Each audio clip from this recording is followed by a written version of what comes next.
ศาลาแหล่งพักพึ่งใจเห็นพระประธานเหนือแท่นธรรมรงค์เหมือนพุทธองค์เหนืออาจอำไพ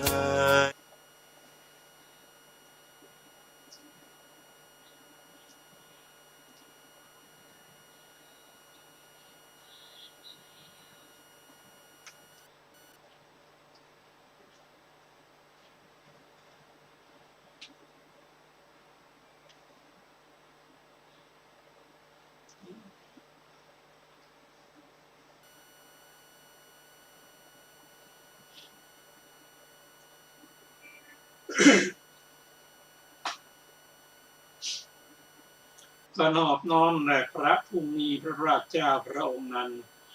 ซึ่งเป็นผู้ไกลจากกิเลสตรัสรู้ชอบได้โดยพระองค์เองสวัสดีครับท่านผู้ฟังที่เคารพครับท่านผู้ฟังกำลังรับฟังรายการศึกษาธรรมนำสุขมีเสนอให้ท่านผู้ฟังทุกวันศุกร์ตั้งแต่เวลา 14 นาฬิกาถึง 15 นาฬิกาดำเนินรายการโดยกระผมพันเอกธนัทเดชะมีอาจารย์สุรภาเดชะเป็นผู้ร่วมรายการวันนี้เราได้นำมัตตปิฎกฉบับอรรถกถาเล่มที่35มาศึกษากัน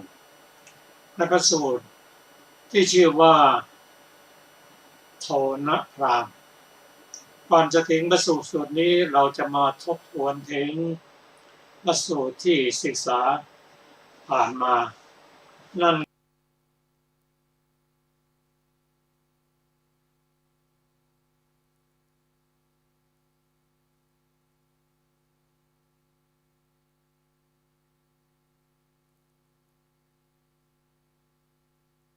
ไปโปรดพระเจ้าพิมพิสารตามปฏิญญาที่ให้ไว้พระองค์ประทับอยู่ที่นั่นพอสมควรในช่วงนั้น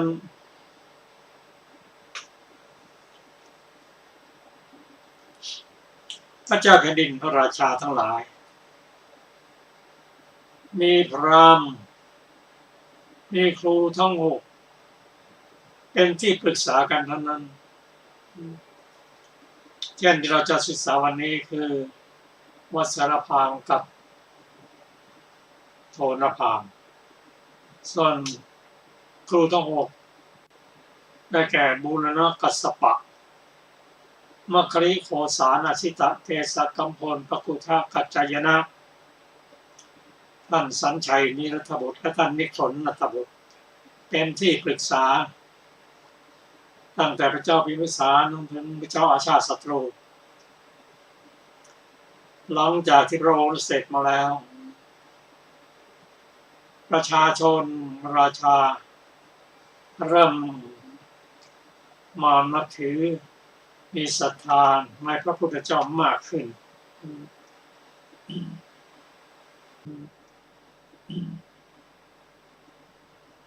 พระราชาและพระองค์นั้นที่มีตามครูท่องบกหลวงอาจารย์นั้นก็อาศัยเท่านั้นขยายขอบเขตออกไปเรื่องของวัสกรพามนั้นพระองค์ประทับอยู่ที่นิปากะเวลุวิหารในกรุงราชคฤห์วัสกรพามนั้นเข้าไปเฝ้าพระบรมราชาหลังจากที่ได้นั่งหน้าที่ควรส่วนคำหนึ่งแล้วได้กราบทูลว่าข้าแต่พระองค์ผู้เจริญข้าพระองค์ทั้งหลายได้บัญญัติธรรมขึ้นมาเป็นธรรมที่ผู้ประกอบแล้วได้เป็นสัตบุรุษเป็นมหาบุรุษพระองค์จะแสดงให้พระองค์ทรงทราบถ้าหากเห็นด้วยก็อนุโมทนา ทำไมเห็นที่จะคัดค้านอะไรก็แต่เราทำที่ทำไม่เป็นมหาบุรุษสี่ประการนั้นกราบทูลว่าผู้ที่จะเป็นมหาบุรุษนั้นต้องเป็นมโหสถได้ฟังได้เรียนมาเยอะเรื่องอะไรอะไรก็รู้หมดอันนี้เป็นประการที่หนึ่งประการที่สองบุคคลผู้นั้นได้ฟังเรื่องราวหัวข้ออะไรสามารถที่จะรู้ชัดขยายได้หมดประการที่สามนั้นบุคคลนั้นต้องเป็นผู้มีสติดีไม่หลงลืมแม้คำที่กล่าวไว้นานๆก็ยังจำได้ประการสุดท้ายนั้นบุคคลนั้นทำหน้าที่ของคฤหัสถ์ทำได้ดีจะเป็นหน้าที่อะไรทำได้ดีเรียบร้อยไม่มีทิฏฐิอันนี้ก็เป็นธรรมของมหาบุรุษพระองค์ตรัสว่าเราได้ฟังแล้วไม่อนุโมทนาและก็ไม่คัดค้าน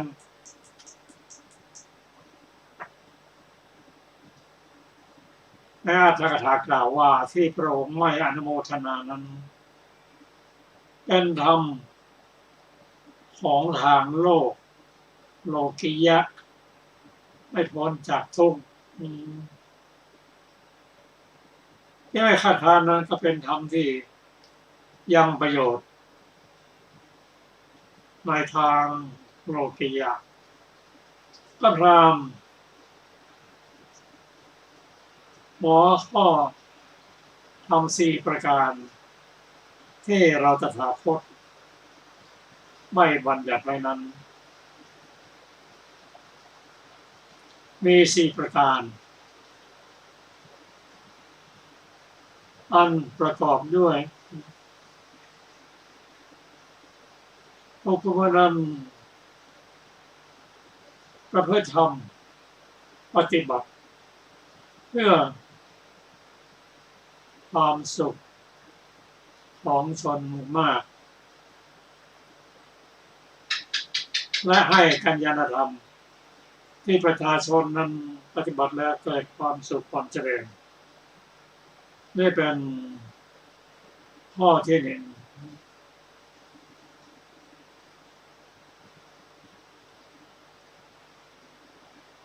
ข้อที่สองนั้นเรียกว่า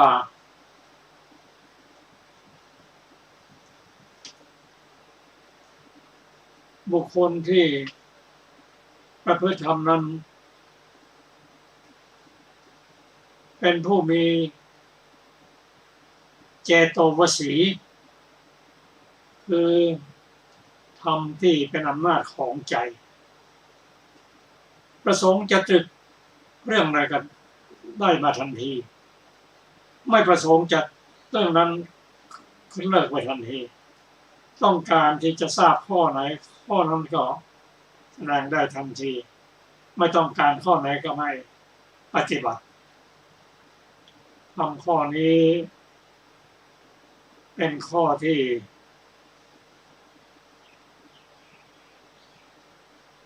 พระพุทธเจ้าเท่านั้นผู้มีเจโตวสีคือรู้มีอำนาจของใจถ้าคนทั่วไปนั้นพอจะคิดเรื่องนั้นเข้ามาอีกแล้วไม่คิดเรื่องนั้นเรื่องนั้นโผล่เข้ามาอีกแล้วไม่สามารถจะทำได้ทันทีประการที่สามนั้นพระองค์ตรัสว่าบุคคลผู้นั้นย่อมได้ไม่ยากได้โดยไม่ลำบากได้ง่ายๆโดย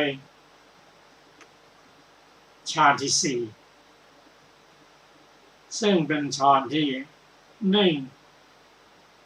สงบไม่หวั่นไหวเหมือนฌาน ที่สองที่สามที่สามที่สองที่หนึ่งยังหวั่นไหวอยู่แต่พระองค์สามารถที่จะทำได้ไม่ยากเลยถ้าทำข้อนี้เป็นที่พักผ่อนของพระพุทธเจ้าและพระอรหันต์ทั้งหลายเพราะสงบนิ่งไม่หวั่นไหวตั้งใช้เป็นฐานปฏิบัติทำชั้นสูงได้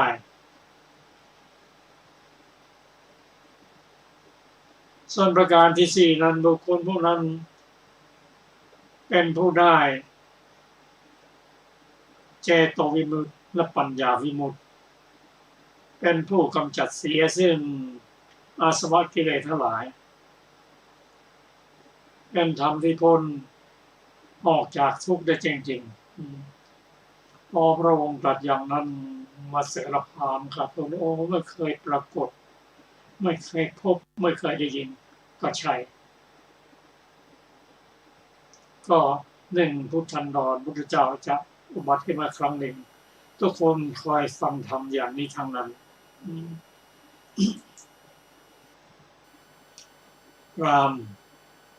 วัชรพามพอได้ฟังแล้วก็มีความเคารพเลื่อมใสในพระพุทธเจ้าแต่วัชรพามนั้นก็เรียนมาหาพระเจ้าหลายครั้งโดยเฉพาะครั้ง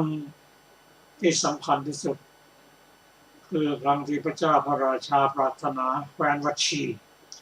จะเข้าไปตีแคว้นวัชีมาเป็นเมืองขึ้นแต่เมืองวัชีนั้นแข็งแรง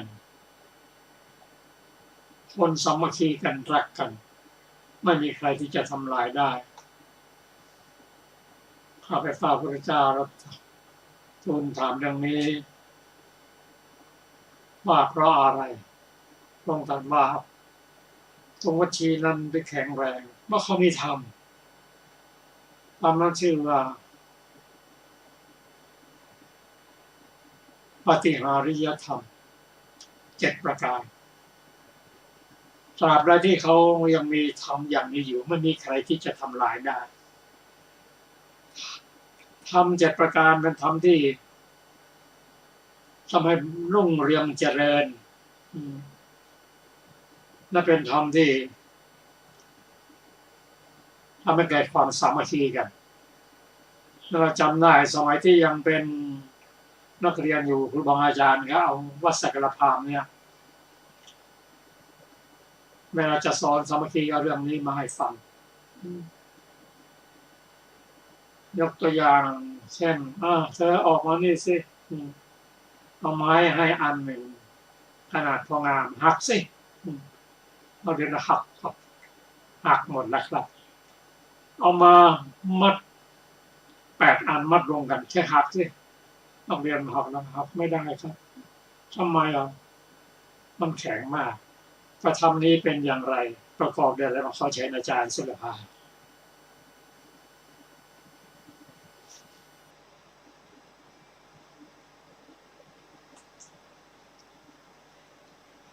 วันนี้เราจะได้ศึกษาเรื่องโทนพราหมณ์นะคะ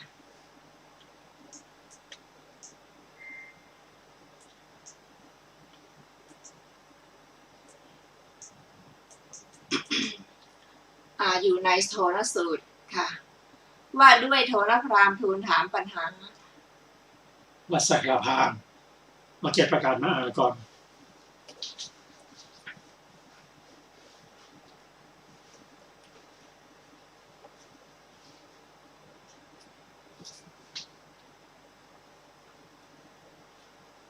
สำหรับ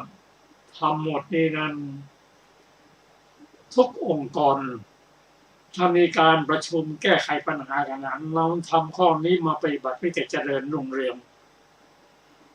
เช่นมีการประชุมกันเนืองนิดมีการประชุมบ่อยๆถ้ามีการประชุมบ่อยๆแล้วปัญหาต่างๆมันจะเกิดที่ประชุมและจะกำจัดกระจ่างเมื่ออยู่ในประชุมนั้น ทำให้เกิดความเข้าใจกันเข้าใจผิดและประชุมกันมีความสามัคคีกันการงานต่างๆนั้นถ้าประชุมเรื่องนิดประชุมพร้อมกันเลิกพร้อมกันแล้วก็องค์กรนั้นจะแรงใช่นะครับค่ะอริหานิยธรรม7เป็นหลักในการทำงานเป็นทีมนะคะอย่างมีประสิทธิภาพประกอบด้วยข้อที่1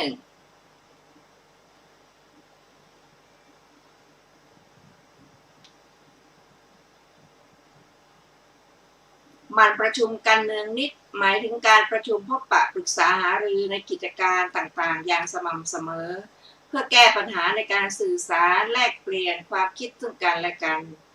ยอมรับในเหตุผลที่ถูกต้องที่เป็นประโยชน์สร้างความเข้าใจที่ดีต่อกันและหาทาง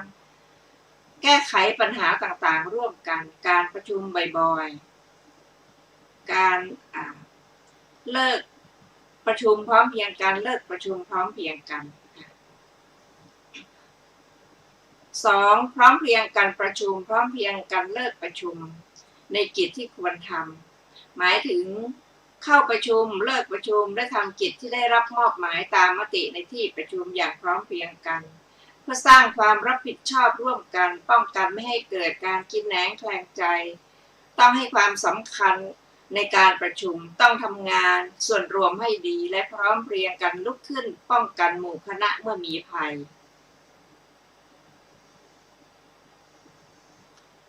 ประการที่3ไม่บัญญัติสิ่งที่ยังไม่บัญญัติจักไม่ถอนสิ่งที่ท่านบัญญัติไว้แล้ว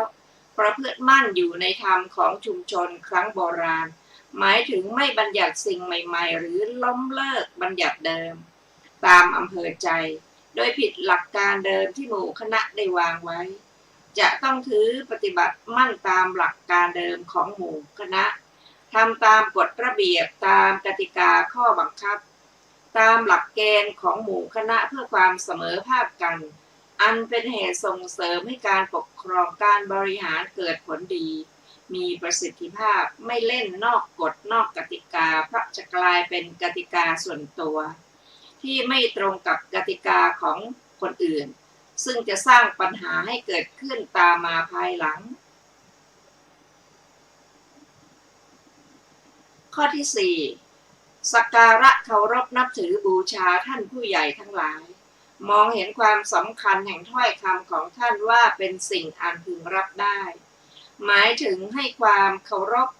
และรับฟังความคิดเห็นคำแนะนำของผู้ใหญ่เป็นผู้มีประสบการณ์ยาวนานดังนั้นเราต้องให้เกียรติให้ความเคารพนับถือและรับฟังความคิดเห็นของท่านในฐานะที่เป็นผู้รู้และมีประสบการณ์มามากการอยู่ร่วมกันในหมู่คณะจำเป็นต้องมีผู้นำและผู้ตาม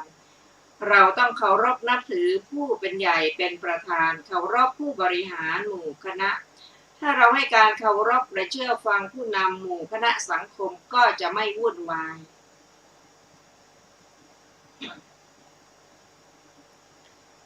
ประการที่5ไม่ข่มขืนบังคับปกครองหญิงในสกุลหมายถึงการให้เกียรติและคุ้มครองสตรีและกุมารหมายถึงสตรีและเด็กนะคะและ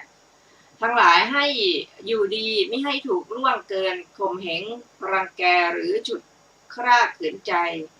สตรีถือว่าเป็นเพศแม่เป็นเพศที่อ่อนแอบุรุษควรให้เกียรติในการยกย่องปกป้องไม่ให้ใครละเมิดสิทธิ์หรือข่มเหงรังแกถ้าสังคมใดผู้หญิงถูกฉุดคร่าข่มขืนมากๆความเสื่อมย่อมจะเกิดกับสังคมนั้นประการที่6สักการะเคารพนับถือบูชาเจดียสถานของคนในชุมชนทั้งภายนอกและทั้งภายในและภายนอกและไม่ลบล้างพฤติกรรมอันชอบธรรมซึ่งเคยทำแก่เจดียสถานเหล่านั้นหมายถึงให้การสักการะเคารพนับถือบูชาและปกป้องรักษาปูชนียสถานที่สำคัญของชุมชนนั้นๆโดยทั่วถึงทั้งหมด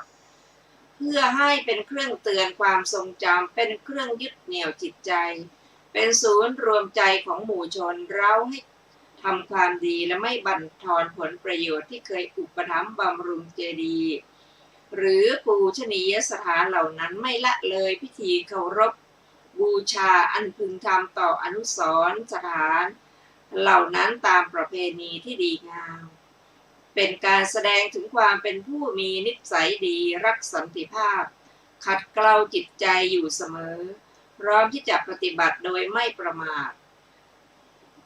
การที่สมาชิกของสังคมเป็นคนดีย่อมเป็นเกียรติเป็นศักดิ์ศรี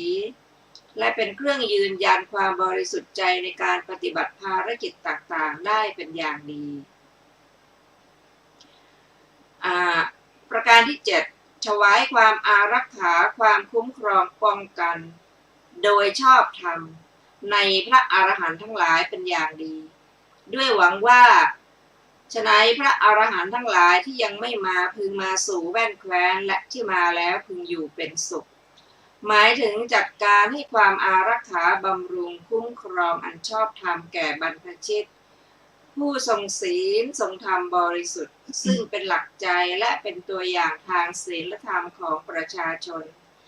เต็มใจต้อนรับและหวังให้ท่านอยู่โดยผาสุก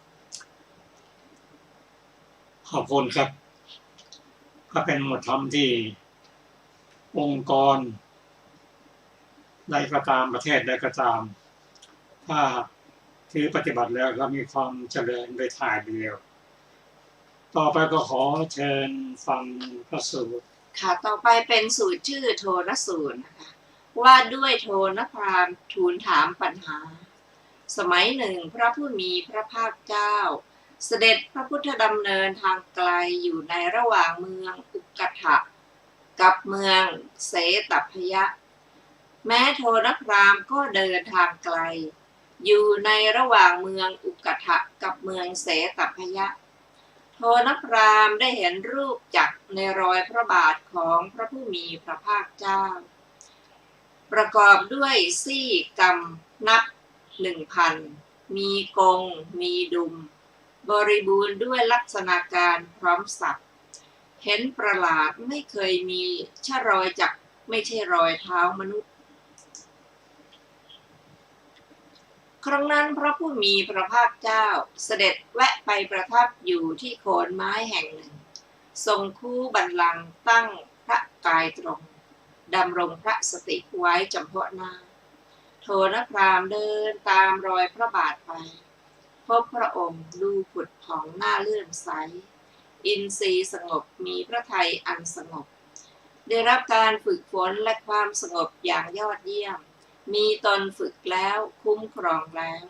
มีอินทรีย์อันรักษาแล้วเป็นผู้ประเสริฐครั้นแล้วจึงเข้าไปใกล้แล้วทูลถามว่าท่านผู้เจริญเป็นเทวดาหรือพระผู้มีพระภาคเจ้าตรัสตอบว่าเราไม่เป็นเทวดาพราหมณ์โทนพราหมณ์ก็ถามต่อไปว่าเป็นคนทันหรือพระองค์ก็ตอบว่าไม่เป็นโทนพราหมณ์ก็ถามว่าเป็นยักษ์กระมังพระองค์ตอบว่าไม่เป็นโทนพราหมณ์ก็เป็นมนุษย์นะสิท่านพระองค์ก็ตอบว่าไม่เป็นโทนพราหมณ์ก็ว่าข้าพเจ้าถามว่าท่านเป็นเทวดาเป็นคนทันเป็นยักษ์เป็นมนุษย์หรือท่านก็ตอบว่าไม่เป็นถ้าฉะนั้นท่านเป็นใครกันพระผู้มีพระภาคเจ้าตรัสว่าพราหมณ์เราจะพึงเป็นเทวดาเป็นคนทันเป็นยักษ์เป็นมนุษย์เพราะอาสวะเหล่าใดที่เราละไม่ได้อาสวะเหล่านั้นเราละได้แล้วมีมูลอันขาดแล้วทำให้เหมือนตาลยอดล้วนแล้วทำให้ไม่มีในภายหลังแล้วมีอันไม่เกิดขึ้นอีกต่อไปเป็นธรรมดานี่นายพราหมณ์ดอกอุบลก็ดีดอกปทุมก็ดีดอกบุญทริกก็ดีเกิดในน้ำเจริญในน้ำแต่ขึ้นมาตั้งอยู่พ้นน้ำไม่กำซาบเข้าไปได้ฉันใดเราก็ฉะนั้นเกิดในโลกเติบใหญ่มาในโลกแต่เราอยู่เหนือโลกไม่เข้ามากำซาบใจเราได้แน่พราหมณ์ ท่านจงจำเราไว้ว่าเป็นพุทธะ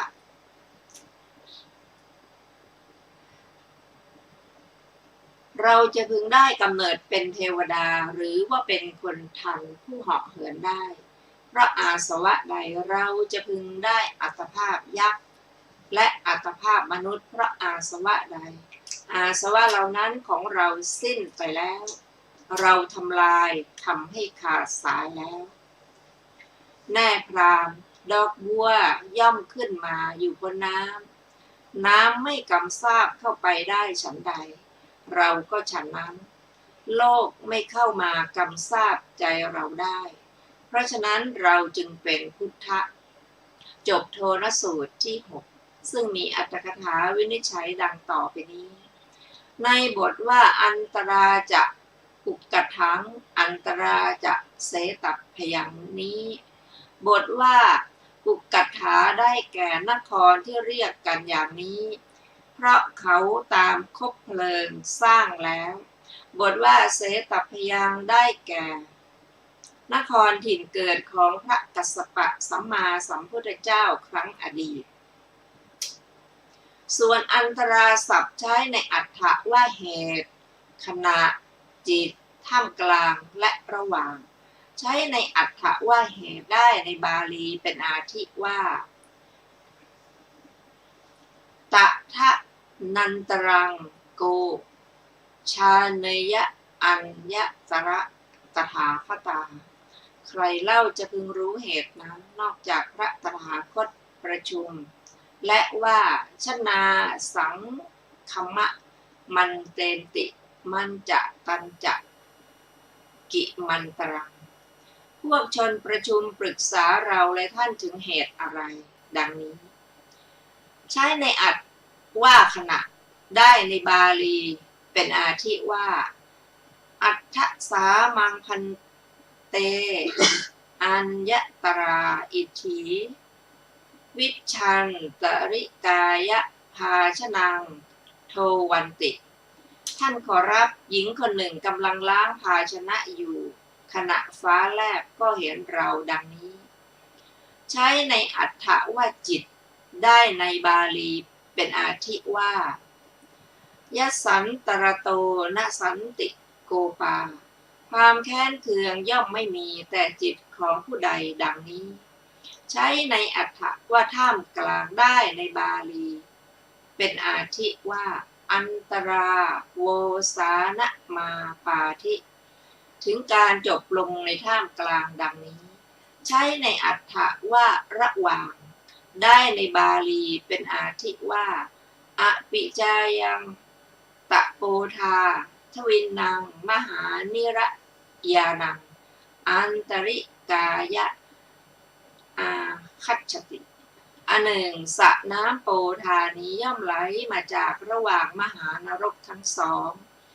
ดังนี้อันตราศัพท์นี้นั้นในที่นี้ใช้ในอัฏฐว่าระหว่าง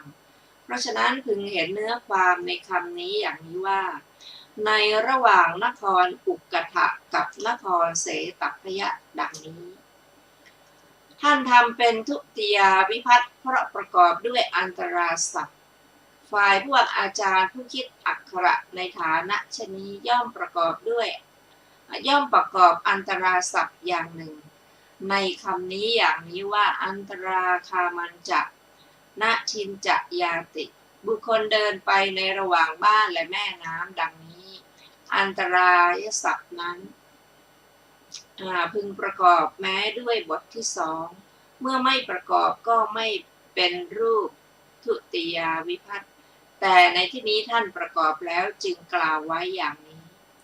บทว่าอัฏฐานมัคคะปฏิปันโนโหติคือทรงเดินทางไกลอธิบายว่าทางยาวถามว่าทรงเดินทางไกลเพราะเหตุไรตอบว่าได้ยินว่าในวันนั้นพระผู้มีพระภาคเจ้าได้ทรงเห็นเหตุนี้ว่าเมื่อเราเดินทางไปนั้นโทนพราหมณ์เห็นเจดีย์คือรอยเท้าของเราก็จะแกะรอยตามมาถึงที่เรานั่งแล้วถามปัญหาเมื่อเป็นดังนั้นเราจักแสดงสัจธรรมแก่เขาอย่างนี้พราหมณ์จักแทงตลอดสามัญญผล3ได้แล้ว จากพรรณนาคุณชื่อโทนัคคัชชติ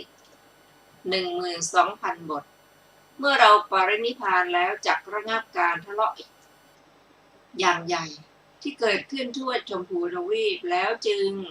จักแบ่งพระธาตุทั้งหลายกันดังนี้จึงทรงเดินทางด้วยเหตุนี้บทว่าโทโนปิสุทังพรามโนความว่าแม้โทนพรามชำนาญไตรเพศเมื่อสอนศิลปะกับพวกมานพ500 คนในวันนั้นลุกขึ้นแต่เช้าตรู่ทำกิจส่วนตัวเสร็จแล้วนุ่งผ้าค่านับร้อยใช้ของมีค่าราคา500คล้องด้วยอย่างสวมรองเท้าสายแดงมีมานพ500ห้อมล้อมได้เดินไปทางนั้นเหมือนกันคำนี้ท่านกล่าวหมายถึงข้อนั้นบทว่าปาเทสุได้แก่ในรอยที่ทรงเหยียบด้วยพระบาทบทว่าจักการนิได้แก่จักระลักษณะคือรูปจักรถามว่าเมื่อพระผู้มีพระภาคเจ้าทรงดำเนินอยู่รอยพระบาทปรากฏในที่ที่ทรงเหยียบไว้หรือตอบว่าไม่ปรากฏดอกเพราะอะไรเพราะรอยพระบาทละเอียดมีกำลังมากและเพราะจะอนุเคราะห์มหาชนจริงอยู่เพราะพระพุทธเจ้าทั้งหลายทรงมีพระชวีละเอียดสถานที่ทรงเหยียบเป็นเหมือนสถานที่ปุยนุ่นตั้งอยู่รอยพระบาทจึงไม่ปรากฏรอยที่ตถาคตทรงเหยียบก็เป็นสักแต่ว่าเหยียบเท่านั้นรอยพระบาทจึงไม่ปรากฏในที่นั้นเพราะพระองค์เป็นผู้มีกำลังมากเหมือนรอยเท้าของม้าสินทบมีฝีเท้าเร็วดุจลม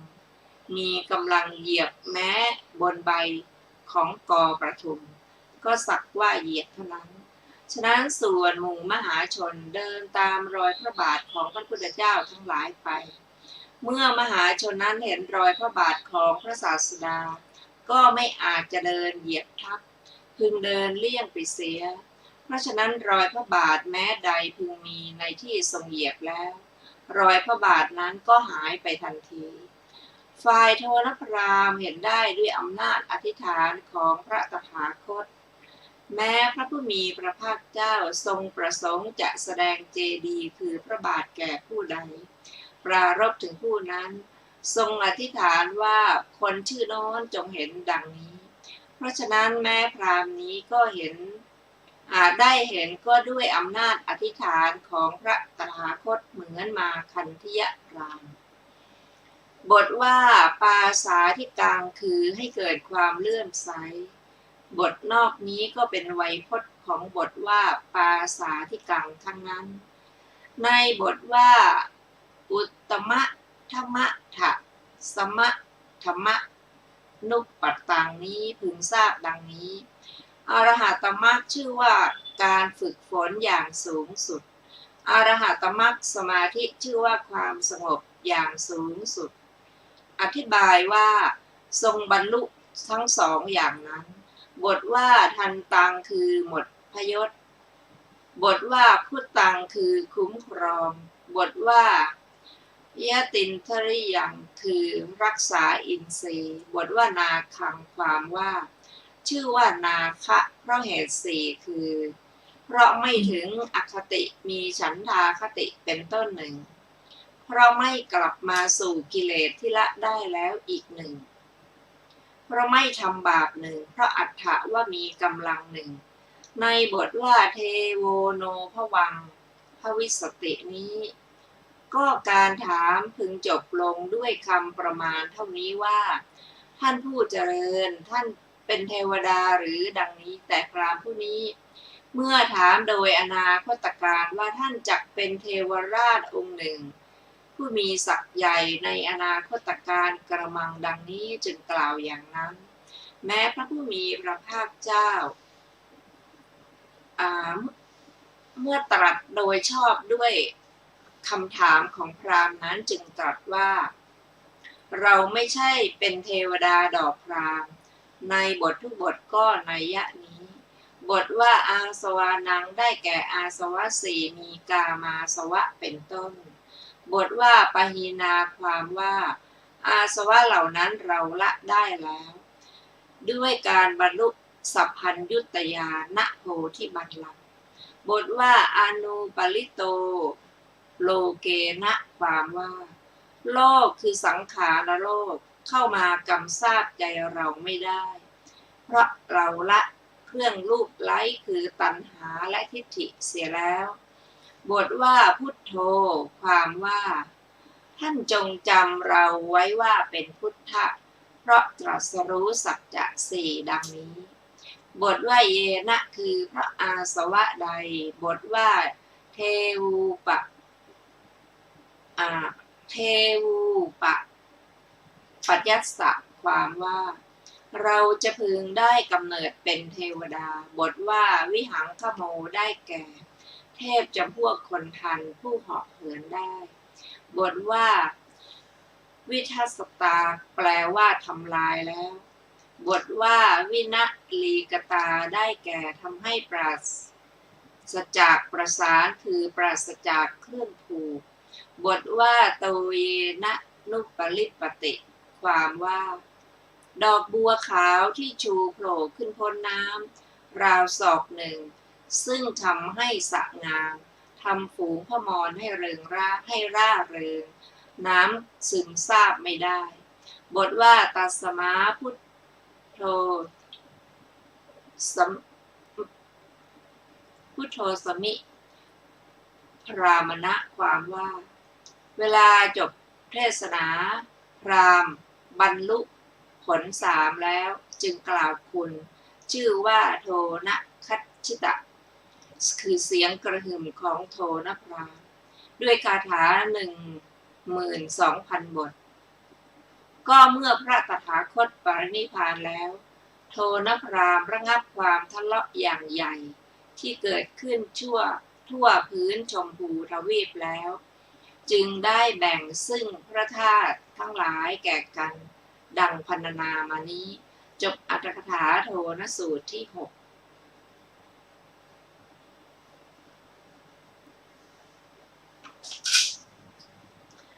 มีเรื่องของโทนะพราหมณ์นะคะเพิ่มเติม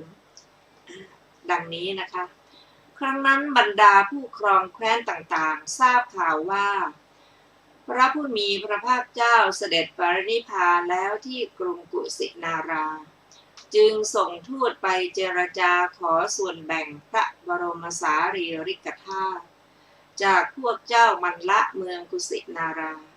เพื่อนำไปสักการะบูชายังแว่นแคว้นของตนแต่เหล่าเจ้ามัลละกุสินาราปฏิเสธพวกเจ้าและพราหมณ์เหล่านั้นรวมจิตนครต่างพากันมายื่นคำขาดว่าจะให้พระบรมธาตุหรือจักรบแล้วตั้งทัพล้อมเมืองกุสินาราไว้พวกเจ้ามัลละกุสินาราตรัสว่าธรรมดาว่าพระรัตนะที่เสมอด้วยพุทธรัตนะไม่มีในโลกพร้อมทั้งเทวโลกก็รัตนะนั้นเกิดขึ้นในเขตคามของพวกเราจักไม่ยอมให้ส่วนแบ่งแห่งพระบรมสารีริกธาตุนั้นแก่ผู้ใดโทนะพราหมณ์ได้สลับเรื่องราวการวิวาทของกษัตริย์เหล่านั้นแล้วดำริว่าพวกเจ้าเหล่านี้ก่อวิวาทกันในสถานที่ที่พระผู้มีพระภาคเจ้าปรินิพพานเป็นการไม่สมควรจำเราจักระงับการวิวาทนั้นเสียโทนะพราหมณ์จึงขึ้นไปยืนอยู่บนที่สูงกล่าวความว่าดูก่อนท่านผู้เจริญทั้งหลาย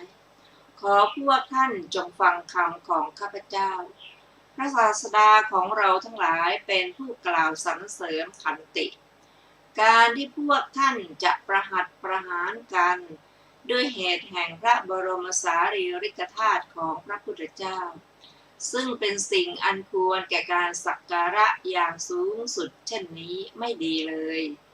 พวกท่านทั้งหลายจงเกื้อกูลซึ่งกันและกันเถิด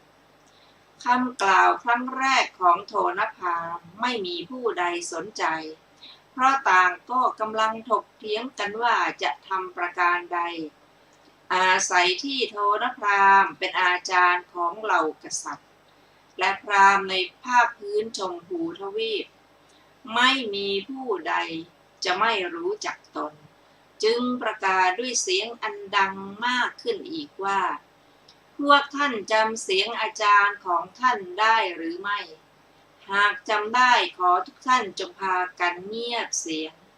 แล้วฟังวาจาที่ข้าพเจ้าจักกล่าวให้จงดีเหล่ากษัตริย์ทั้งปวงครั้นได้ยินเสียงจำได้ว่าเป็นเสียงของโถนพราหมณ์ผู้เป็นอาจารย์ของพวกตนต่างพากันสงบเสียงลงทันทีโถนพราหมณ์กล่าวซ้ำความเดิมเป็นครั้งที่สองแล้วประกาศว่าขอเราทั้งหลายทั้งปวงจงยินยอมพร้อมใจยินดีแบ่งพระบรมสารีริกธาตุของพระสัมมาสัมพุทธเจ้าออกเป็น8 ส่วนแล้วนำส่วนของตนกลับไปบรรจุไว้ในสถูปยังแว่นแคว้นของท่านเถิดเพื่อพระบรมสารีริกธาตุจักได้กระจายไปในทิศทั้งหลายเหล่าชนผู้เลื่อมใสในพระพุทธเจ้ายังมีอยู่มากพูดเหล่านั้นกล่าวว่าข้าแต่พราหมณ์พวกข้าพเจ้าทั้งหลายยินยอมตามคำแนะนำของท่านถ้าเช่นนั้นขอท่านนั่นแหละจงแบ่งพระบรมสารีริกธาตุของพระพุทธองค์ออกเป็น8 ส่วนเท่าๆกันให้เรียบร้อยเถิดโถนพราหมณ์รับคำของกษัตริย์เหล่านั้นแล้วจัดการแบ่งพระบรมสารีริกธาตุของพระพุทธองค์ออกเป็น8 ส่วนเท่ากันคือกษัตริย์มคธนำไปบรรจุสถูปและฉลองในเมืองราชคฤห์กษัตริย์ลิชวีนำไปบรรจุสถูปและฉลองในเมืองเวสาลีกษัตริย์สากยะนำไปบรรจุสถูปและฉลองในเมืองกบิลพัสกษัตริย์ถูลีนำไปบรรจุสถูปและฉลองกันในเมืองอัลกัปปะกษัตริย์โกริยะนำไปบรรจุสถูปและฉลองในเมืองรามคามกษัตริย์มันละกุสินารานำไปบรรจุสถูปและฉลองในเมืองกุสินารากษัตริย์มันละปาวานำไปบรรจุสถูปและฉลองในเมืองปาวากษัตริย์เวททีปะนำไปบรรจุสถูปและฉลองในเมืองเวททีปะกษัตริย์โมริยะเมืองปิพลิวันส่งทูตมาขอส่วนแบ่งทีหลังจึงได้แต่พระอังคารได้สร้างพระสถูปบรรจุพระอังคารและฉลองในเมืองปิพลิวันส่วนโทนพราหมณ์ขอธนาที่ตวงพระบรมสารีริกธาตุกับทูตเหล่านั้นเพื่อนำไปสร้างสถูปและฉลองยังเมืองของตนเช่นกันในอรรถถากล่าวว่าเมื่อพวกเจ้าเหล่านั้นยินยอมโทนพราหมณ์จึงสั่งให้เปิดรางทองพวกเจ้าทั้งหลายมายืนที่รางทองนั้นต่างเห็นพระบรมสารีริกธาตุทั้งหลายมีวรรณะดังทองคำพากันรำพันว่าข้าแต่พระผู้มีพระภาคเจ้าผู้สัพพัญญูแต่ก่อนข้าพระองค์ทั้งหลายได้เห็นพระสรีระของพระองค์มีพระชวีดังทองคำบัดนี้เหลือแต่เพียงพระบรมธาตุมีวรรณะดังทองคำเท่านั้นขณะที่กำลังแบ่งพระบรมธาตุนั้นโถนพราหมณ์รู้ว่าพวกเจ้าเหล่านั้นเผลอจึงฉวยเอาพระเขี้ยวแก้วเบื้องขวาเก็บไว้ในระหว่างผ้าโพกพระบรมสารีริกธาตุทั้งหมดรวมได้16 ทนานกษัตริย์แต่ละพระองค์ได้ไปองค์ละ2 ทนานพอดี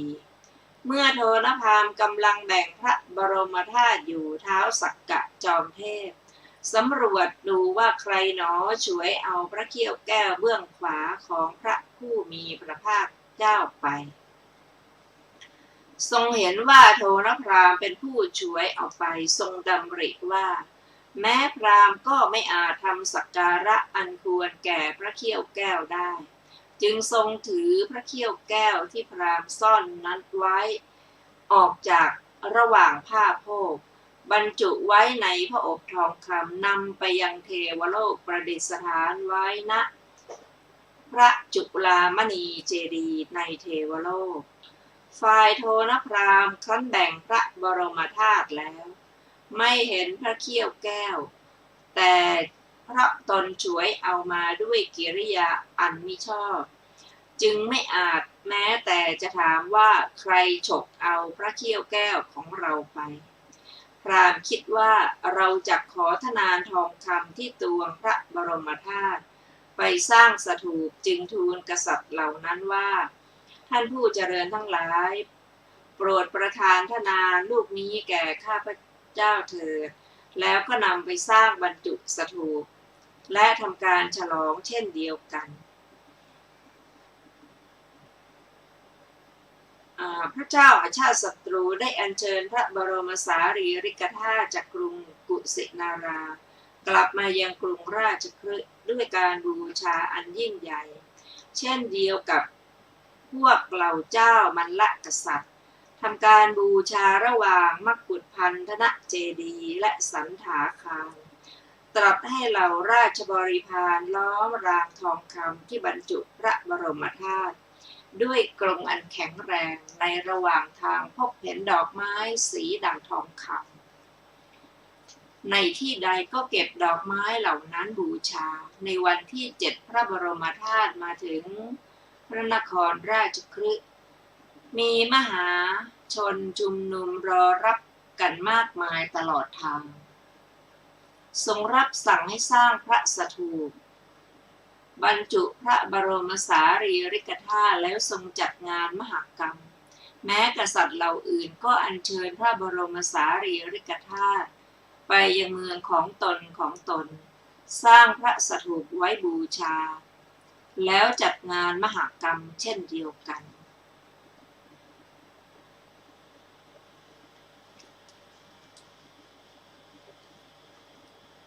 ขอเชิญฟังพระสูตรต่อไปขอเชิญค่ะพระสูตรต่อไปก็คืออปริหานิยสูตรนะคะว่าด้วยอปริหานิยธรรม4ประการดูก่อนภิกษุทั้งหลายภิกษุผู้ประกอบด้วยธรรม4ประการย่อมเป็นผู้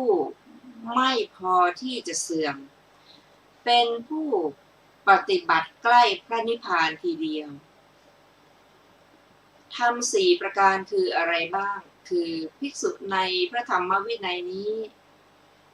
เป็นผู้ถึงพร้อมด้วยศีลเป็นผู้มีทวารอันคุ้มครองแล้วในอินทรีย์ทั้งหลายเป็นผู้รู้จักประมาณในโภชนะเป็นผู้หมั่นประกอบความไม่เห็นแก่นอนก็ภิกษุพูดถึงพร้อมด้วยศีลเป็นอย่างไรภิกษุในพระธรรมวินัยนี้เป็นผู้มีศีลสำรวมในพระปาติโมกข์ถึงพร้อมด้วยมัญญาและโคจรเห็นภัยในโทษมาดว่าน้อยสมาทานศึกษาอยู่ในสิกขาบททั้งหลายภิกษุผู้ถึงพร้อมด้วยศีลเป็นอย่างนี้แลก็ภิกษุผู้มีทวารอันคุ้มครองแล้วในอินทรีย์ทั้งหลายเป็นอย่างไรภิกษุในพระธรรมวินัยนี้เห็นรูปด้วยตาแล้วฟังเสียงด้วยหูแล้วดมกลิ่นด้วยจมูกแล้วลิ้มรสด้วยลิ้นแล้วถูกต้องโผฏฐัพพะด้วยกายแล้วรู้ธรรมารมณ์ด้วยใจแล้วเป็นผู้ไม่ถือโดยนิมิตไม่ถือโดยอนุพยัญชนะอภิชฌาโทมนัสอกุศลบาปธรรมทั้งหลายจะพึงไหลไปตามภิกษุผู้ไม่สำรวมอินทรีย์คือตาหูจมูกลิ้นกายใจเพราะเหตุความไม่สำรวมอินทรีย์คือตาหูจมูกลิ้นกายใจอันใดปฏิบัติเพื่อปิดกั้นเสียซึ่งอินทรีย์คือตาหูจมูกลิ้นกายใจอันนั้นรักษาอินทรีย์คือตาหูจมูกลิ้นกายใจ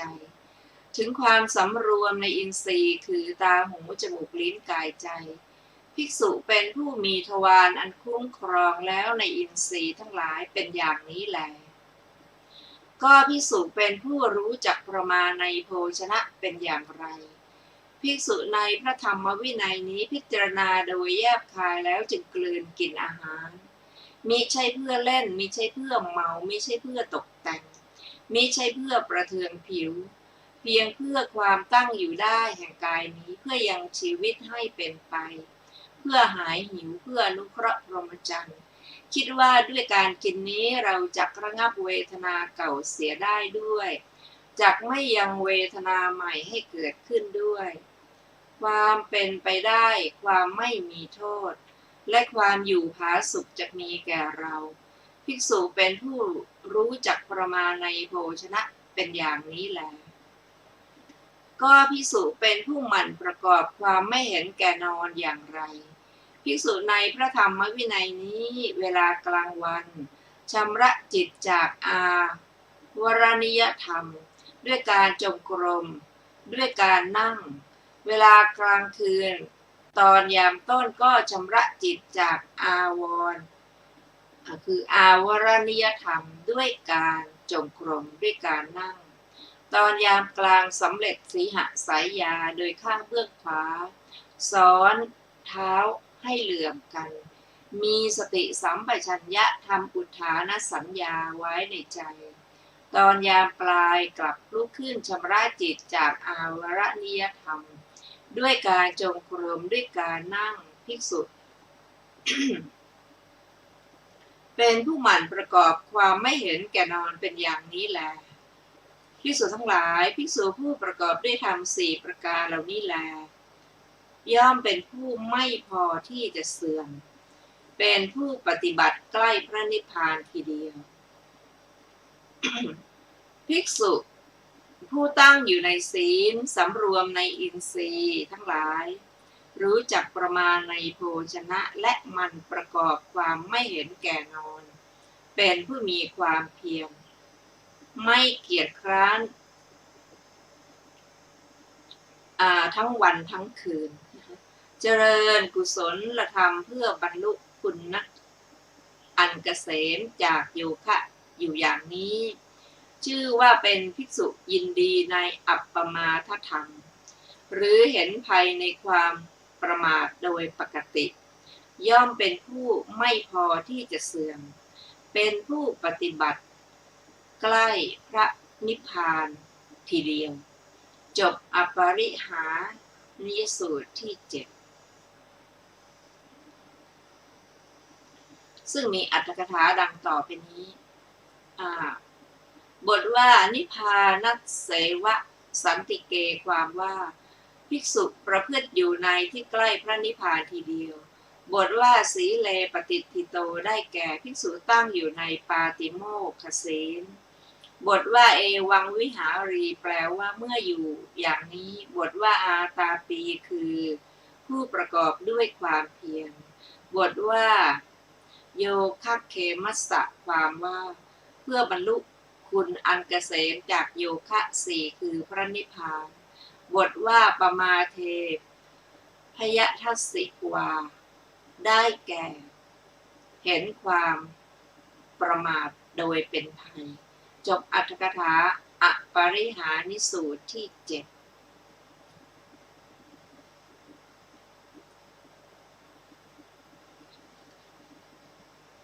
ท่านผู้ฟังค่ะเรายังมีเวลาอีกนะเราจะได้ศึกษาต่อในสูตรใหม่นี้ชื่อว่าปฏิลีนสูตรนะคะว่าด้วยธรรมเป็นเครื่องหลีกเร้นดูก่อนภิกษุทั้งหลายภิกษุผู้ถ่ายถอนปัจเจกสัจจะคือความเห็นว่าจริงไปคนละทางแล้วผู้ละเลิกการแสวงหาสิ้นแล้วผู้มีกายสังขารอันระงับแล้วเราเรียกว่าผู้มีการหลีกออกแล้วก็ภิกษุผู้ถ่ายถอนปัจเจกสัจจะแล้วเป็นอย่างไรปัจเจกสัจจะมากอย่างแห่งสมณพราหมณ์ทั้งหลายมากคือเห็นว่าโลกเที่ยงบ้างว่าโลกไม่เที่ยงบ้างว่าโลกมีที่สุดบ้างว่าโลกไม่มีที่สุดบ้างว่าชีพกับสรีระเป็นอันเดียวกันบ้างว่าชีพกับสรีระต่างกันบ้างว่าสัตว์ตายแล้วเกิดอีกบ้างว่าสัตว์ตายแล้วไม่เกิดอีกบ้างว่าสัตว์ตายแล้วเกิดอีกก็มีไม่เกิดอีกก็มีบ้างว่าสัตว์ตายแล้วเกิดอีก ก็มิใช่ ไม่เกิดอีกก็มิใช่บ้าง ปัจเจกสัจจะทั้งปวงนั้นอันภิกษุในพระธรรมวินัยนี้ถ่ายถอนแล้วสละแล้วคายแล้วปล่อยแล้วละแล้วทิ้งเสียแล้วภิกษุผู้ถ่ายถอนปัจเจกสัจจะเป็นอย่างนี้แลก็ภิกษุผู้ละเลิกการแสวงหาสิ้นแล้วเป็นอย่างไรกาเมสนาการแสวงหากามภิกษุในพระธรรมวินัยนี้ละได้แล้วภเวสนาการแสวงหาภพก็ได้ละแล้วพรหมจริยสนาการแสวงพรหมจรรย์ระงับไปแล้วภิกษุผู้ละเลิกการแสวงหาสิ้นแล้วเป็นอย่างนี้แลก็ภิกษุผู้มีกายสังขารอันระงับแล้วเป็นอย่างไรภิกษุในพระธรรมวินัยนี้พระละสุขและทุกข์ได้เพราะโสมนัสและโทมนัสดับไปก่อนได้จตุตฌานอันไม่ทุกข์ไม่สุขมีความบริสุทธิ์ด้วยอุเบกขาและสติอยู่ภิกษุผู้มีกายสังขารอันระงับแล้วเป็นอย่างนี้แลก็ภิกษุผู้หลีกเล้นแล้วเป็นอย่างไรภิกษุในพระธรรมวินัยนี้ละอัสมิมานะได้แล้วมีมูลรากอันขาดแล้วถูกทำให้เหมือนปานยอดด้วนแล้วทำไม่ให้มีในภายหลังแล้วมีอันไม่เกิดขึ้นอีกต่อไปเป็นธรรมดาภิกษุผู้หลีกออกเร้นแล้วเป็นอย่างนี้ภิกษุทั้งหลายภิกษุชื่อว่าถ่ายถอนปัจเจกสัจจะแล้วผู้ละเลิกการแสวงหาสิ้นแล้วผู้มีกายสังขารอันระงับแล้วผู้หลีกออกเร้นแล้วอย่างนี้แลภิกษุผู้คลายความกำหนัดแล้วได้วิมุตติเพราะสิ้นตัณหาสละการแสวงหาคือการแสวงหากามการแสวงหาภพทิ้งการแสวงหาทั้งการแสวงหาพรหมจรรย์ถอนความถือว่าจริงอย่างนั้นอย่างนี้เพิกร่างกายอันเป็นที่ตั้งแห่งทิฏฐิเสียได้ภิกษุนั้นเป็นผู้มีสติสงบระงับแล้วอันใครๆทำให้พ่ายแพ้ไม่ได้แล้วได้ตรัสรู้แล้วเพราะละมานะได้เรียกว่าผู้หลีกออกแล้วจบปาติลีนสูตรที่8ท่านผู้ฟังที่เคารพค่ะวันนี้รายการศึกษาธรรมนำสุขก็ได้หมดเวลาลงแล้วขอขอบพระคุณทุกท่านที่ได้ร่วมศึกษาด้วยกันเราจะมาพบกันใหม่ในวันศุกร์หน้าเวลาเดียวกันนี้วันนี้ขอมีความสุขสวัสดีเจริญในธรรมยิ่งๆสวัสดีค่ะ